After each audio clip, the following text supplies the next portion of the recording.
VTUP 2026 applied physics first का जो back paper है उसमें अब ज़्यादा टाइम नहीं बचा है, तो इसलिए हम जो है लास्ट मिनट रिवीजन के क्या इंपॉर्टेंट टॉपिक्स हैं उसके बारे में आज चर्चा करेंगे। ठीक है, ये टॉपिक्स आपको पढ़ ही लेना है, बिना पढ़े से मत जाइएगा। ठीक है, तो स्टार्ट करते हैं यूनिट नंबर 1 से।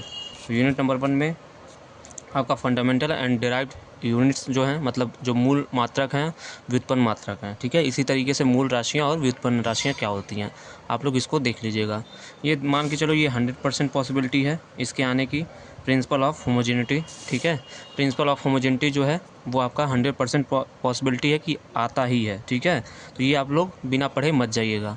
उसके बाद लिमिटेशन ऑफ डायमेंशनल एनालिसिस, जो बीमीय विश्लेषण की जो हमारी सीमाएं होती हैं उसकी लिमिटेशन क्या क्या होती हैं, ये भी मान के चलो ये 100% आना ही है। ठीक है, तो ये दोनों बहुत इंपॉर्टेंट टॉपिक्स हैं, तो इसको आप लोग देख लीजिएगा। अच्छा, इस यूनिट में एक क्वेश्चन पूछता है, जो कई टर्म्स दिए रहेंगे उनमें रिलेशन इस्टेब्लिश करने के लिए, जैसे आपका सिंपल पेंडुलम का जो हमारा फार्मूला टाइम पीरियड का फार्मूला था उसको इस्टेब्लिश करने के लिए, या फिर अभिकेंद्र बल का जो फार्मूला था उसको इस्टेब्लिश करने के लिए देता है। तो वैसे क्वेश्चन भी आप लोग देख लीजिएगा। ठीक है, इसको पिछले वीडियोज़ वगैरह में बताया गया है। ठीक है, आते हैं यूनिट नंबर 2 पे। तो इसमें देखो यूनिट नंबर 2 जो है एक अच्छा मतलब बड़ा यूनिट है, जिसमें कई ऐसे टॉपिक्स हैं जो इम्पोर्टेंट है आपके एग्ज़ाम के लिए। ठीक है, तो इसमें आपका सबसे पहला है स्केलर एंड वेक्टर क्वांटिटीज़, इसका डेफिनेशन और इसके कुछ एग्जांपल, अदिश और सदिश राशियाँ, इसके एग्जांपल। ठीक, अब ये मान के चलो ये जो ट्रायंगल एंड पैरेललोग्राम लॉ है, इन दोनों में से कोई एक या फिर दोनों 100% पॉसिबिलिटी है, ये पूछेंगे ही पूछेंगे। ठीक है, पैरेललोग्राम लॉ, समांतर चतुर्भुज का नियम और या फिर त्रिभुज का नियम। ठीक है, तो ये दोनों में से कोई एक या फिर हो सकता है दोनों आपके एग्जाम में पूछे। ठीक है, रेजोल्यूशन ऑफ वेक्टर्स क्या होता है, वेक्टर का वियोजन क्या होता है। ठीक है, ये 2 नंबर में पूछता है, कई बार पूछा गया क्वेश्चन है, तो इसको भी आप लोग देख लीजिएगा। ठीक है, अब देखो फोर्स क्या होता है और लीनियर मोमेंटम क्या होता है, इसका सीधा सीधा डेफिनेशन ही पूछा है, कभी कभी इसके यूनिट्स पूछ दिया है 1 नंबर में, तो ये आप लोग जरूर देख लीजिएगा। हाँ, आइए देखो, जो लीनियर मोमेंटम है उसका conservation of linear momentum with example, जो रिकॉयल ऑफ गन का एग्जांपल है ना, जो रिकॉयल ऑफ गन जो एग्जांपल है, बंदूक का प्रतिक्षेपण, मतलब क्या है कि जब हम बंदूक से गोली चलाते हैं तो बंदूक भी क्या होती है, थोड़ी सी पीछे हट जाती है। तो उसका जो आप उसका एक्सप्लेनेशन दोगे कंजर्वेशन ऑफ लीनियर मोमेंटम के आधार पे। ठीक है, तो इसको आप लोग जरूर देख लीजिएगा, और कंजर्वेशन ऑफ लीनियर मोमेंटम क्या होता है ये भी आप लोग देख लीजिएगा। ठीक, अब देखो ये तो मान के चलो 100% ये पॉसिबिलिटी है, जो ये ग्रेविटेशनल फोर्स है ये आपके क्वेश्चन पेपर में ज़रूर आएगा। ठीक है, कुछ ना कुछ इससे ज़रूर पूछेगा, जिसमें आपका ग्रेविटेशनल फोर्स क्या होता है डेफिनेशन पूछ सकता है, या फिर एक्सेलरेशन ड्यू टू ग्रेविटी क्या होता है, और इसका वेरिएशन अगर हम हाइट पे चले जाएं या फिर डेप्थ में चले जाएं, मतलब गहराई में जाने पे या ऊंचाई पे जाने पे जो स्मॉल जी के मान में परिवर्तन होता है ना, वो कैसे होता है। तो इसका जो फॉर्मूला प्रूफ होता है दोनों के लिए आप लोग ज़रूर देख लीजिएगा, कोई एक या फिर दोनों पूछेगा। तो ये टॉपिक ये मान के चलो इस ये जो 5वां टॉपिक है यूनिट नंबर 2 का, उसमें से कुछ ना कुछ आपको एग्ज़ाम में देखने को मिलेगा ही मिलेगा। ठीक है, अब आते हैं यूनिट नंबर 3 पे। अब ये देखो ये थोड़ा बड़ा यूनिट है, तो इसको थोड़ा मतलब डेफिनेशन ही है। ठीक है, तो आप अच्छे से पढ़ सकते हो। इसमें वर्क क्या होता है, उसके एग्जाम टाइप क्या होता है, जैसे पॉजिटिव वर्क क्या होता है, नेगेटिव वर्क क्या होता है, जीरो वर्क क्या होता है। ठीक है, और उसके एक एक एग्जांपल आप लोग ध्यान रखिएगा। कभी कभी 1 नंबर के क्वेश्चन में यही पूछ देगा कि पॉजिटिव वर्क का कोई एग्जाम्पल बता दीजिए, धनात्मक कार्य का कोई एग्जाम्पल बता दीजिए, या शून्य वर्क जो हमारा कार्य है उसका कोई एग्जाम्पल बता दीजिए। तो ये आप लोग जरूर देख लीजिएगा। ठीक, अब देखो ये फ्रिक्शन और इसके टाइप, जो आपका फ्रिक्शन जो होता है कितने टाइप का होता है, फ्रिक्शन क्या होता है, ये सब आप मैकेनिक्स में भी पढ़े हो, तो इसको उसी हिसाब से आप लोग बता सकते हो ये कितने टाइप का होता है। ठीक है, तो ये आप लोग देख लीजिएगा। ठीक है, उसके बाद कोफिशिएंट ऑफ फ्रिक्शन क्या होता है, जो इसको हम म्यू से प्रदर्शित करते हैं।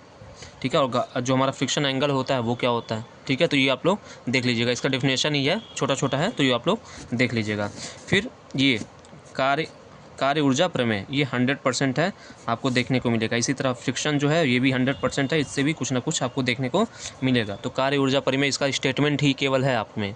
ठीक है, तो इसमें बहुत ज़्यादा आपको नहीं पढ़ना पड़ेगा, तो इसको जल्दी से मतलब देख लेना, इसका स्टेटमेंट है, ये आपको ज़रूर से ज़रूर पूछा जाएगा। ठीक है, अब देखो जो हमारा energy of freely falling body होती है, कोई पिंड है जो हमारा स्वतंत्र रूप से गिर रहा है, उसकी यांत्रिक ऊर्जा का संरक्षण जो फॉर्मूला आता है वो आप लोग प्रूव करिएगा। मतलब ये दिखाना रहता है कि हमारी उसकी जो कुल ऊर्जा होती है ना वो नियत नियत होती है, ठीक है। वो गतिज ऊर्जा और स्थितिज ऊर्जा के योग के बराबर होती है, ठीक है। जो कुल ऊर्जा होगी वो नियत होगी, ये हमको दिखाना रहेगा। ये भी मान के चलो 100% पॉसिबिलिटी है 5 नंबर में पूछे जाने की, ठीक है। तो इसको आप लोग देख लीजिएगा। हाँ, पावर और उसके न्यूमेरिकल, पावर क्या होता है और न्यूमेरिकल प्रॉब्लम्स उस पर देख लीजिएगा, ठीक है। तो ये इस पर न्यूमेरिकल प्रॉब्लम पूछेगा तो केवल इस पर पूछने की संभावना है, क्योंकि आपके सिलेबस में केवल इसी पे दिया हुआ है, ठीक है। तो पावर क्या होता है और उसका जो फॉर्मूला होता है उसके आधार पर जो न्यूमेरिकल क्वेश्चंस आप जरूर देख लीजिएगा।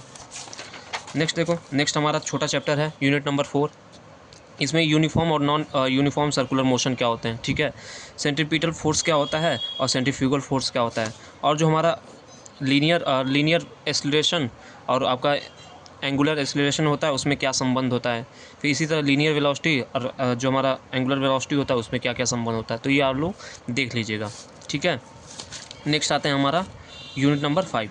हाँ, यहाँ तक देखो, ये सेंट्रीपिटल जो फोर्स है ना उसके एग्जांपल जरूर देख लेना, दोनों के, सेंट्रीफ्यूगल फोर्स के भी एग्जांपल, ठीक है। तो ये सब आप लोग देख लीजिएगा। यूनिट नंबर 5 जो आपके मैकेनिक्स से ही रिलेटेड है, ठीक है। जो मैकेनिक्स इस बार आप पढ़े होंगे उससे ही रिलेटेड है। रिजिड बॉडी क्या होती है, दृढ़ पिंड क्या होता है, टॉर्क क्या होता है, रेडियस ऑफ जायरेशन क्या होता है, मोमेंट ऑफ इनर्शिया। आप 4 बॉडीज़ जो हैं, रॉड, डिस्क, रिंग और स्फेयर, इनके मोमेंट ऑफ इनर्शिया का फॉर्मूला आप याद रखिएगा वो क्या होता है, ठीक है। एंगुलर मोमेंटम और रोटेशनल काइनेटिक एनर्जी, ये जो है बहुत इंपॉर्टेंट है। इसमें भी रेडियस ऑफ जायरेशन भी मान के चलो 100%, टॉर्क 100%, मोमेंट ऑफ इनर्शिया, इससे इन सब में से कुछ ना कुछ आएगा। ये एक इम्पॉर्टेंट चैप्टर है, तो इसको आप लोग देख लीजिएगा, ज़रूर पूछे जाने की संभावना है, ठीक है। अब नेक्स्ट आते हैं जो सबसे बड़ा यूनिट है अपने सिलेबस का, यूनिट नंबर 6, ठीक है। इसमें देखो इसमें तो है तो बहुत चीज़ें, लेकिन अब जो है ज़्यादा टाइम नहीं है तो हमको रिवीजन किसका किसका ज़रूर देख के जाना है। स्ट्रेस क्या होता है, स्ट्रेन क्या होता है, हुक्स लॉ, ये मान के चलो 100% पॉसिबिलिटी है इसके पूछे जाने की। सरफेस टेंशन क्या होता है, ठीक है। विस्कोसिटी और कोफिशिएंट ऑफ विस्कोसिटी क्या होता है, ठीक है।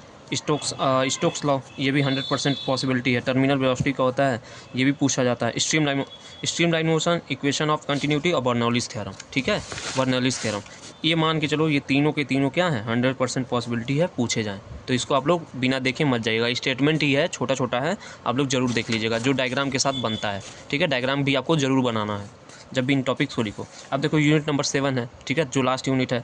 इसमें कंडक्शन क्या होता है, कन्वेंशन क्या होता है, रेडिएशन क्या होता है, उसके एग्जाम्पल, ठीक है।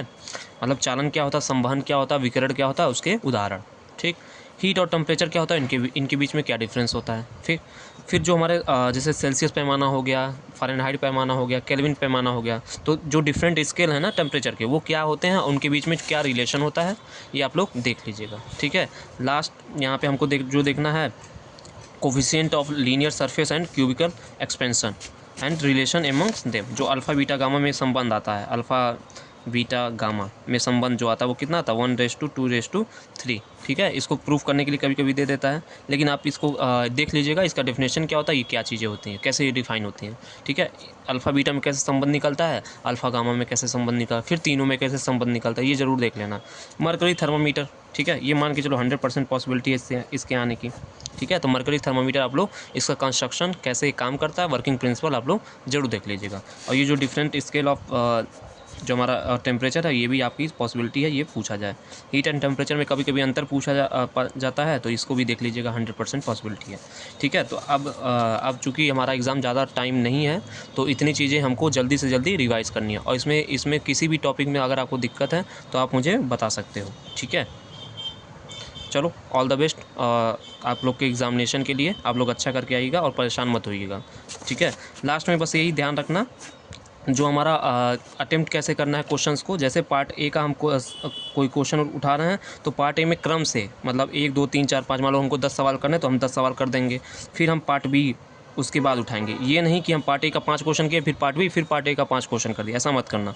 जब ये पार्ट ए का सब क्वेश्चन खत्म हो जाए, ठीक है, तो पार्ट बी का सब क्वेश्चन कर लेना, जितना तुमको क्वेश्चन करना है। या फिर मान लो कोई नहीं आ रहा है तो उसके लिए पेज छोड़ देना, उसको आगे फिर लास्ट में जितना समझ में आएगा उतना लिख देना, ठीक है।